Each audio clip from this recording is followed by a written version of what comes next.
اور یقیناً یہ کسی بیوی کا ہی سوال ہے. وہ کہتی ہیں کہ میرے شوہر اکثر ہی چڑچڑے رہتے ہیں مجھ سے اور مجھے ایسا لگتا ہے مجھ سے نفرت کرتے ہیں. کوئی ایسا وظیفہ بتائیں جس سے ان کی نفرت دور ہو جائے اور محبت میں بدل جائے. جی بالکل، محبت کے کافی وظائف ہیں. میاں بیوی کی تسخیر کے لیے، محبت کے لیے بہت وظائف ائمہ معصومین علیہ السلام سے نقل ہیں.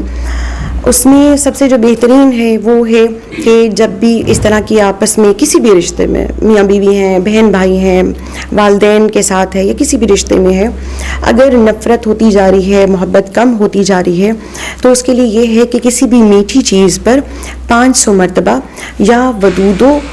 یا ودودوں کی تلاوت کر کے وہ کسی کو کھلا دی جائے تو آہستہ آہستہ محبت بڑھ جائے گی. اگر کھلا نہیں سکتے تو بے حساب پڑھنا شروع کر دیں، مطلب اسی انسان کا تصور کر کے یا ودودوں سے جو ہے محبت بڑھتی ہے.